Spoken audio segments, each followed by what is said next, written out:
What is up guys? My name is Sid and welcome back to my channel.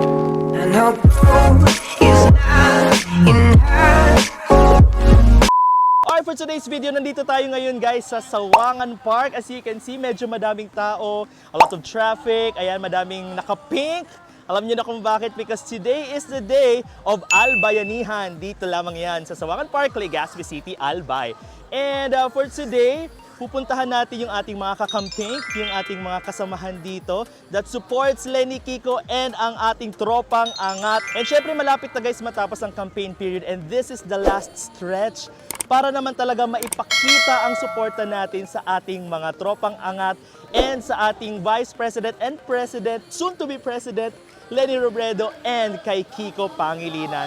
And magtatanong-tanong tayo guys sa ating mga kakamping kung bakit nga ba sila nandito at bakit nila sinusuportahan si Lenny, si Kiko at ang buong tropang angat. Kaya guys, samahan niyo ako. Let's ask around all kakampings. Tanungin natin sila. Let's go!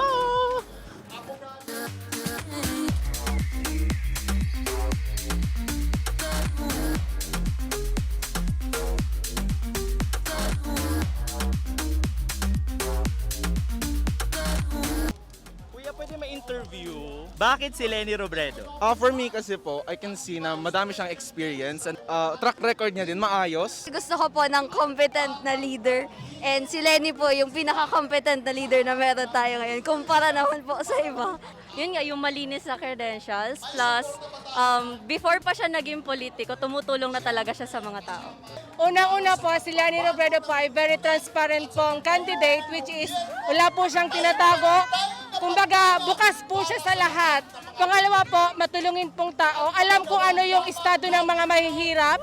At pangatlo po, hindi po siya korap. Siya yung pinaka-qualified and siya lang talaga yung choice bilang presidente ng Pilipinas. Dahil siya ang merong pinakamagandang adhikain para sa ating bayan. At mahal niya ang bayang Pilipinas. Kaya siya ang iboboto ko. Lahat sa aming pamilya, lahat kami, Lenny, Lenny, Lenny. Nag-representa siya ng mga mahirap. Talagang pupunta siya sa mga mahirap, sa mga working class, sa lahat po. Lahat talaga tinutulungan niya po. Kasi hindi siya kurakot. Siya po yung most qualified for me out of all the candidates. Meron siyang konkretong mga plataforma para sa atin at matagal na siyang may nagagawa para sa atin at mas marami pa siyang magagawa para sa bayang Pilipinas. Para sa akin naman po, mayroon siyang malinis na intensyon para tumulong sa atin lahat. At sa lahat ng kandidatong tumatakbo, siya lang ang nakitaan kung may puso at may tapang upang ipadlaban tayong lahat. Kasi angat ang buhay ng lahat! Maraming reason kaya Lenny! Lenny! Para mabago ang mga nangyayari sa Pilipinas, para gumanda ang buhay ng mga Pilipino. Kasi pag gobyernong tapat, angat buhay lahat. Kasi po, malinis ang track record, walang bayad ng korupsyon, and marami na pang nagawa. Kasi may platform. Siyempre may integridad, may character at siya ang nararapat na presidente talaga ng Pilipinas. Kasi po alam namin na may paninindigan siya at may responsable po siya at alam niya po yung gusto niyang gawin sa bansa natin. Siyempre, si Lenny Robredo lang po ang pinaka-qualified sa pagiging Pangulo ng Pilipinas.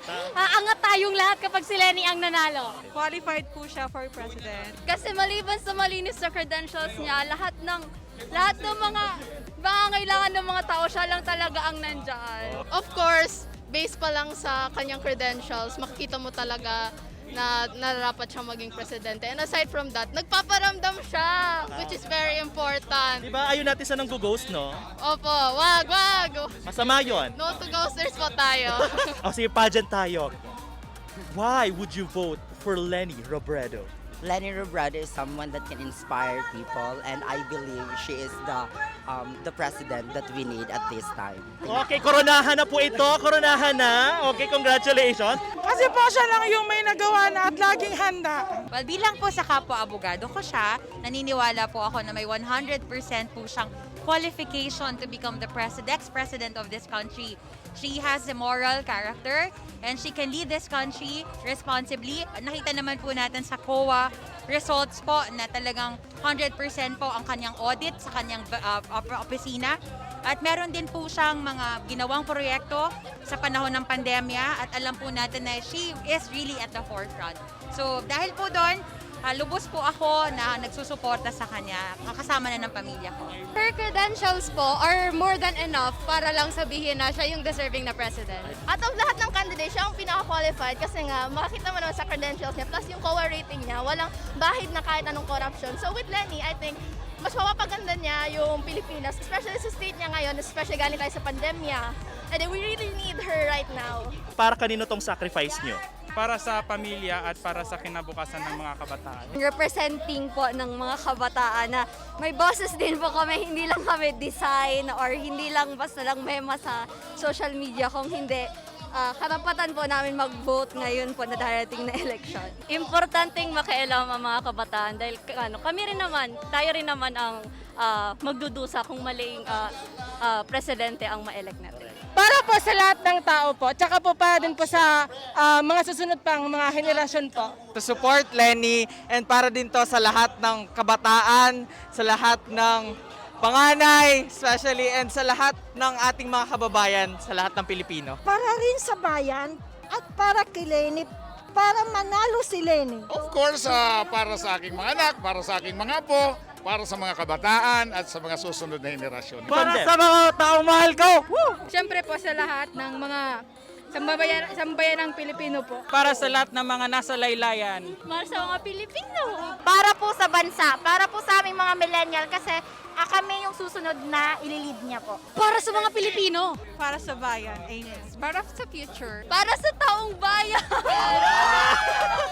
Para sa ating lahat. To influence people that even though it is hard for us to do things such as like this, we need to inspire people more. We need to encourage them that the next president will be someone wearing pink. Siyempre, para po sa country natin, magkakaroon tayo ng mas innovative na country. Para sa mga natin, minorities natin na group, tapos mga underprivileged children. Ang presidente, Lenny Robredo, vice-presidente, Kiko Pangilinan, ang Blank for Lenny. Broadcasters po for Lenny. Chemical engineers for Lenny. Mga Filipino major para kay Lenny! Mga walang tulog for Lenny. Same, appear! Atleta for Lenny. Future engineer for Lenny. Yes, good luck! Bikers for Lenny! Mga insomnias for Lenny po. Sabaw for Lenny! Yes, sabaw for Lenny! Inom for Lenny. Oy, pareho kami! Magiinom for Lenny! Tara shot, balita ko marami kang ambag. Simpleng tao for Lenny. Crammers for Lenny, maybe? Scholar ng bayan for Lenny. Panganay for Lenny. Magaganda for Lenny. Gusto ko yun, the confidence! Ampon ng mga CPA lawyers for Lenny. Puta mains for Lenny. Pageantera for Lenny. Ay, Mabilis ma-attach for Lenny. naku, mahirap yun. I'm a lawyer for Lenny. Mga takot sa commitment for Lenny! Sa gobyerno tapat! Angat buhay lahat! Angat buhay ang lahat. Angat buhay lahat. Angat buhay lahat! Angat buhay lahat! Angat buhay lahat. Angat buhay lahat! Angat buhay lahat! Angat buhay lahat! Sa gobyerno tapat! Angat buhay lahat! Angat buhay lahat! Angat buhay lahat. Angat buhay lahat! Angat buhay lahat! Angat buhay lahat. Angat buhay lahat! Angat buhay lahat. Angat buhay lahat! Angat buhay lahat! Angat buhay lahat! Angat buhay lahat! Angat buhay lahat. Angat buhay lahat! Sa gobyernong tapat, lahat aangat. Lenny at Kiko, iangat ang simbolo ng bagong pag-asa para sa Albay, para sa buong Pilipinas! Alright, so dyan po nagtatapos ang ating vlog for today. Ayan, nakita nyo naman, napakarami pa ding tao ngayon. Time check, it's already 4:30 in the afternoon and kakatapos lang po ng rally ng ating mahal na Vice Presidente and soon to be our President, Vice President Lenny Robredo, and of course kasama si Kiko Pangilinan and ang tropang angat. Maraming salamat sa lahat ng mga na-interview natin. Salamat sa mga insights nyo. I'm sure magiging proud ang mga parents and at the same time mga pamilya nyo because you are really standing up at tumitindig ka para sa Pilipinas. Maraming salamat sa mga na-interview natin. Sobrang fun nyo guys. Sa mga kakamping, thank you so much. And once again, this has been Sid Luna. If bago ka sa aking YouTube channel, please don't forget to like, share, and subscribe to my YouTube channel. And please don't forget to click that notification bell para lagi kayo updated sa aking future vlogs and future uploads. So with that, see you in my next vlog. Bye!